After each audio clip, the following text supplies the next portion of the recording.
कई बातें ऐसी होती हैं जो बीत जाने के बाद बरसों तक, कई बार तो ताउम्र अपनी याद बनाए रखती हैं। मुझे आज भी बहुत अच्छी तरह याद है कि वो जाड़ों की एक ऊँघती हुई सी दोपहरी थी।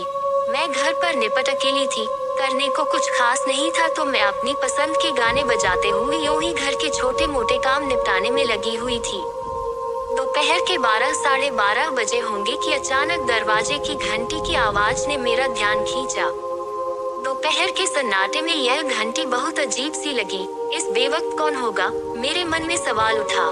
नमस्कार दोस्तों, मैं हूँ रंजीता और हमारे चैनल द इमोशनल स्टोरी में आपका फिर से स्वागत है। तो चलिए वीडियो को शुरू करते हैं।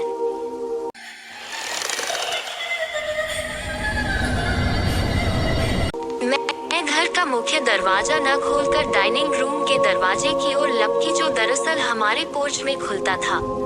ऐसा इसलिए हुआ क्योंकि हम सब बाहर आने जाने के लिए उसी दरवाजे का ज्यादा इस्तेमाल किया करते थे। मैंने दरवाजा खोला लेकिन बाहर का लोहे की जाली वाला दरवाजा बंद रहने दिया। सामने एक हट्टा कट्टा आदमी नजर आया। नमस्कार मैडम, हम एक एनजीओ से आया।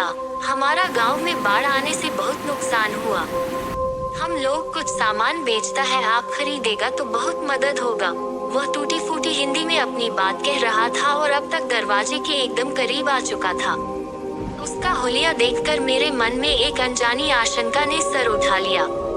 उसकी आंखें एकदम सुर्ख लाल थी और उसने मुंह में पान भी दबा रखा था।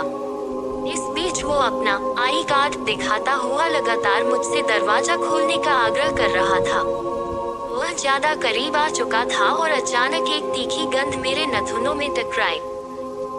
उसने तो शराब पी रखी थी। इस बीच मौका देखकर उसके साथी ने अपना बैग खोल लिया था और कुछ सामान निकाल कर सामने फर्श पर रखना शुरू कर दिया था। मुझे कुछ नहीं चाहिए, मैंने थोड़ा तेज लहजे में कहा। इतना कहते कहते मेरी नजर सामने घर के बाहर बाउंड्री में लगे गेट की ओर चली गई, जहाँ एक आदमी खड़ा था।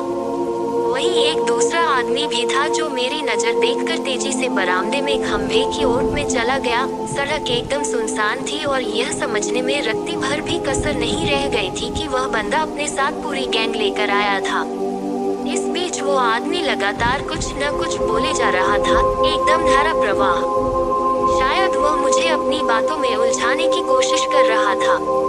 इस बीच मेरी घबराहट बहुत बढ़ गई थी, लेकिन मैं किसी तरह उसे बाहर आने से रोके हुई थी। मैं नहीं चाहती थी कि उनको मेरी कमजोरी का जरा सा भी एहसास हो। मैं अचानक बहुत जोर से चीखी, जाओ यहाँ से, और धड़ाम से दरवाजा बंद कर दिया। कुछ देर दम साधने के बाद मैंने धीरे से खिड़की से झांका। मुझे बाहर कोई नजर नहीं आया, शायद वे चले गए थे। अगर घर में कोई बच्चा होता और वो दौड़कर पहले दरवाजा खोल देता, या गलती से दरवाजा खुला रह गया होता, अथवा मैंने ही उस वक्त अपने विवेक का इस्तेमाल नहीं किया होता, तो उस आदमी की लाल आंखें याद आती हैं तो आज भी मेरी रीढ़ की हड्डी में कंपकपी शुरू हो जाती है। आए दिन अखबारों में ऐसी वारदात पढ़ने को मिलती रहती है कि दोपहर में सुनसान देखकर बदमाशों ने घर में लूट की वारदात को अंजाम दिया। प्रायः ऐसे मौकों पर घर में महिलाएं अकेली ही होती हैं और बदमाश इस बात की ताकीद करके ही वारदात को अंजाम देते हैं। उस घटना को याद करके मुझे आज भी डर तो लगता है, लेकिन यह राहत भी मिलती है कि समय पर बुद्धि का समुचित इस्तेमाल करके मैंने एक बड़ी वारदात से खुद को और अपने घर परिवार को बचा लिया था।